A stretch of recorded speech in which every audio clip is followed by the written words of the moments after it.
Hey guys, welcome back. I'm going to make another batch of wine today. A few days back I just put the cherry wine that I made a video, it's been quite a while ago. It had been sitting in one of these. I'd siphoned it off after probably 2 or 3 months and put it in its own jug without all the cherries and everything. But there was sediment at the bottom, so it kind of sat for another year with that sediment in there. I just siphoned it off and put it in its own container. It turned out good. I would say it's stronger than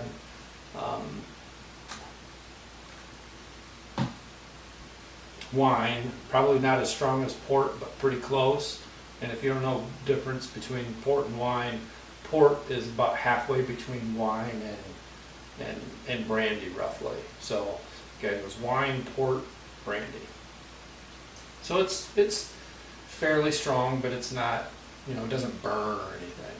And it's definitely sweet. You saw the 7-Up. I kind of like to do a 50-50, half 7-Up, half of the wine.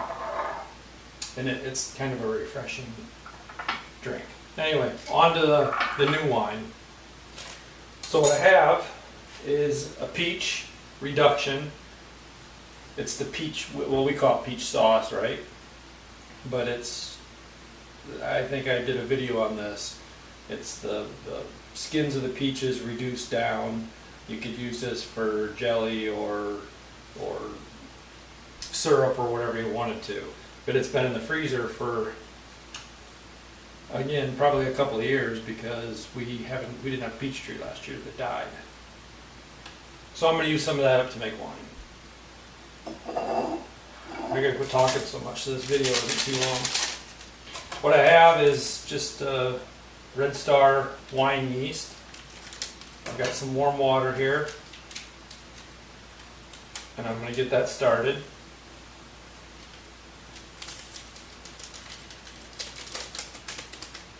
To help it out, I'm going to put in just a touch of sugar, just to get it rolling. Stir that in.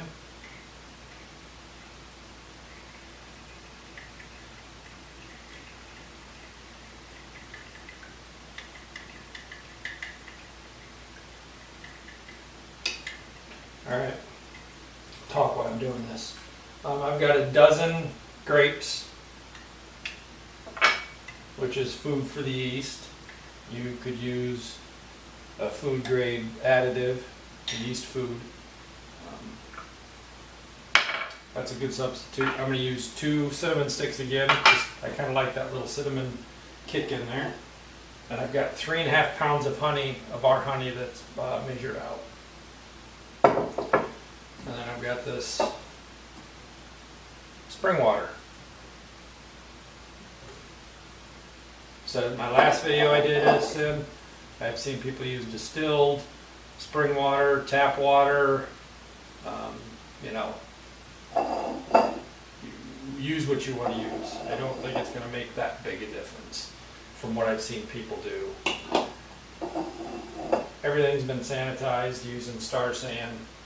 So we're gonna get going here. We're gonna start out with just a little bit of water.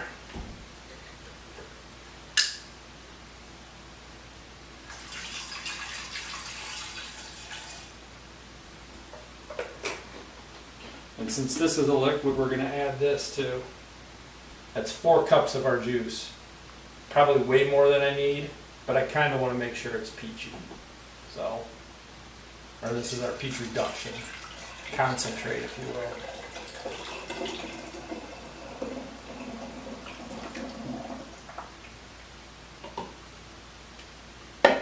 I could probably get by with less, but I'm going to add the honey.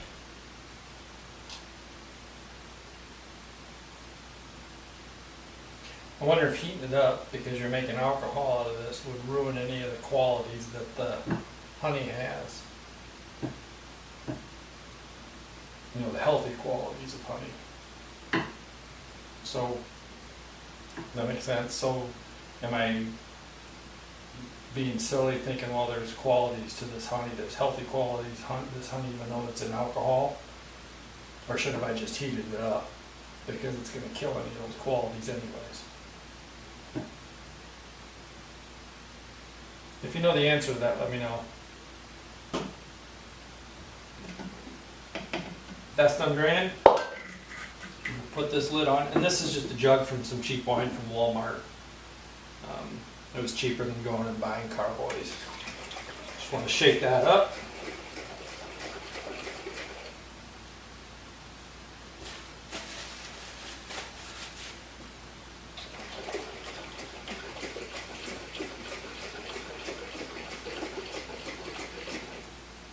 That should be good.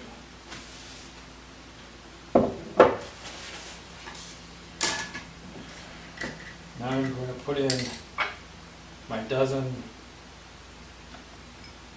raisins, my 2 cinnamon sticks,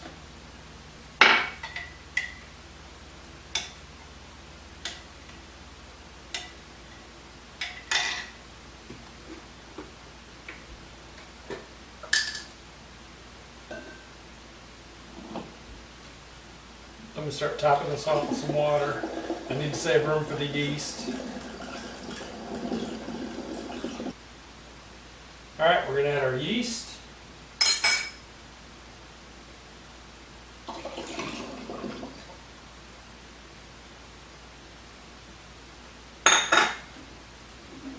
Top it off.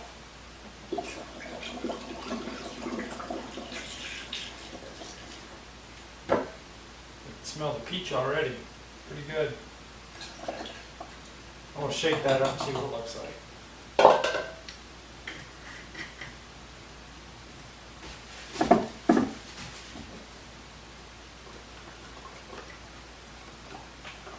Alright. I think that's shook up good enough. Now you can do this without a bubbler, but you have to continually burp it. You gotta go down and release the gas, or wherever you store it at. You want to store it in a cool, dark place for a couple of months, probably at least. I mean, check it when it's done. When it's done bubbling, that's when it's done. So if it's a month or 4 months, when it's done bubbling, that's when it's time to take it out of this and put it into a carboy without all the stuff in it. So I'm going to put a little water in the bubbler.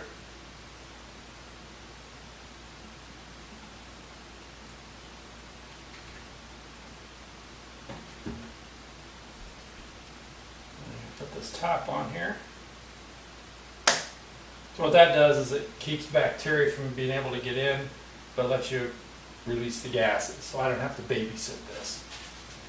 Now I'm gonna put this in my basement in a closet where it's definitely dark, and it's on exterior walls, so it's cooler, and it'll just sit there probably until I remember it's there, and then we'll hopefully get this bottling on video. I didn't do it with the cherry one. Thanks for watching, guys. Remember, if it's easy enough for me to do, you can do it too. See you on the next one.